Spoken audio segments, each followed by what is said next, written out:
How do you become the greatest comic book villain of all time and still be boring?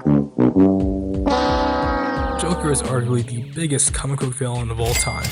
That comes with some consequences. I've only been reading comics for a little while now, but I've seen the same exact Joker plot play out each time over and over again. Joker starts bombing things, gassing innocents, telling some okay one-liners, and shooting his own henchmen. All to say, we live in a society. Then Batman has to figure out what he's planning, and right when he gets to him, either there's a fake out death or some shock value content. Ultimately, the Joker stops being relevant to the story and nothing changes. He just comes in to get sales from new readers and leaves with a satisfying conclusion. It gets stale as a constant reader, especially when you have villains far more deserving of these big arcs with multiple tie-in issues. Characters like Bane, Azrael, or arguably Mr.Freeze.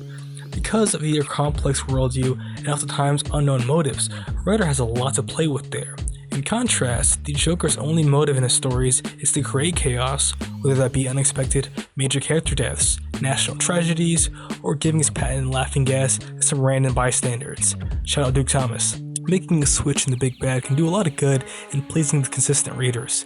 However, it might stop a new reader by alienating them by using a lesser known villain. Which villains could do it all though, and what stories have already done this?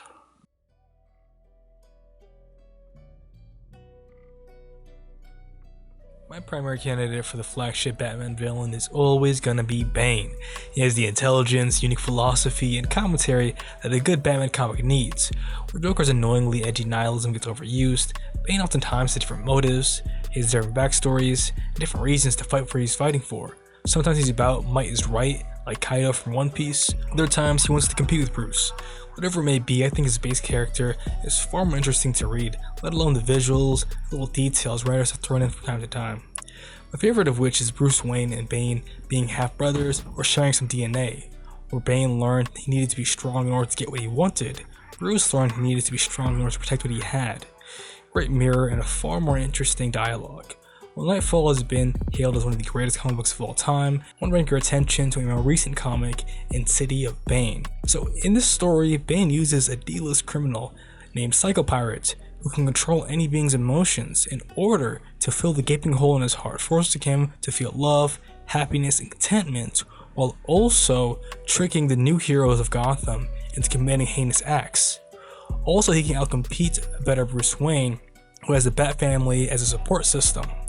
He then plans little messaging in his bride's bee and even kills Alfred in order to have Batman be alone, antisocial, and vulnerable, hoping that he will fall back to his worst traits, what Bane thinks he and him have in common. Now I won't spoil the ending because I think what it says about Batman is beautiful, however, just that draw you feel when hearing the plot makes him worth more than a dozen joke stories. Another great character that gets overlooked is Azrael. A character who also had a strange childhood growing up in a cult and turned into a living weapon, being estranged from his father and never knowing the power of love, the power of family. His dynamic with Batman is one of redemption, which is so beautiful and also heartbreaking when you see his character hurt and get hurt over and over again, especially since Bruce Wayne has the best of intentions in recruiting the Bat family to fight crime, giving them some autonomy and justice while also serving their community. Azrael's relationship with violence, however, and conflict are so broken, it's no wonder that he has issues redeeming himself in this way. You see Batman trying to have him become, this symbol of hope, of peace, and justice in Gotham, but he simply cannot do it. You see a broken man who has reasons to be broken, is actually trying to be better. Struggle with that because the people around him don't have the answers. It's far more realistic and relatable than this fucking clown, man. Alright, I need to lay off him, alright, I'm sorry. However, read the story of Azrael, old or new, or both.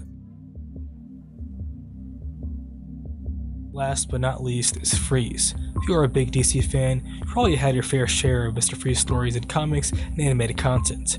However, when it comes to the big screen, all we get is this. What killed the dinosaurs? The Ice Age! Mr. Freeze is a character who almost everyone immediately resonates with because of his tragedy. Losing your wife and denying yourself closure while you use all your scientific knowledge on finding a cure and stabilizing your body from decay. Only seeking out crime because your city doesn't have the healthcare or resources to treat this rare disease. Mr. Freeze taps into that initial stage of grief almost everyone has felt before in their life, and he has been, for lack of a better word, frozen in that stage, denying himself change, a funeral, or a new life. However, this isn't the only way a writer can play Mr. Freeze. There's a popular series going on right now called One Bad Day, where writers take all sorts of popular villains and write their worst day and imagine how much chaos they could ensue. In Freeze's story, his relationship with Nora is less of a beautiful romance and more of a controlling, abusive husband, one who wishes to alienate her from her friends, from her family, one who hates being out in the open in full view of their judgmental eyes, one who would stop at nothing in order to control his wife from changing, leaving him, one who would freeze her. You see how sick that is? How much better it is than society bad. Let me stop, okay? Because I don't actually hate Joker. In fact, there's a really good Joker story that just came out recently, and I think you'll like it.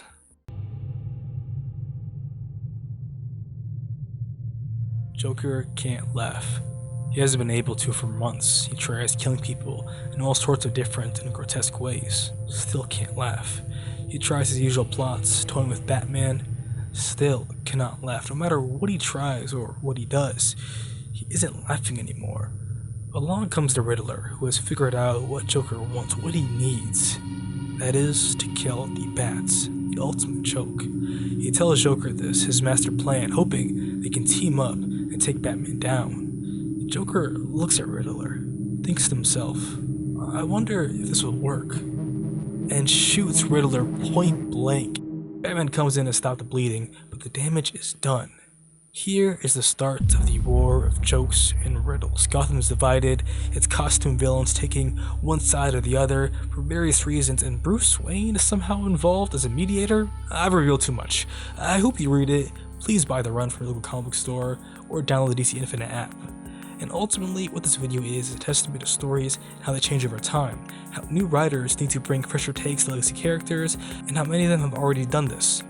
Batman doesn't always need to brood, Cyborg doesn't always have to hate his dad, Aquaman might get accepted by Atlantis one of these days. And who knows, maybe Flash can stay alive. I hope you've enjoyed the video and subscribe for more stuff in the future. After I catch up on Batman, I'm hoping to get into Green Lantern and would love some recommendations. So post in the comments. Peace.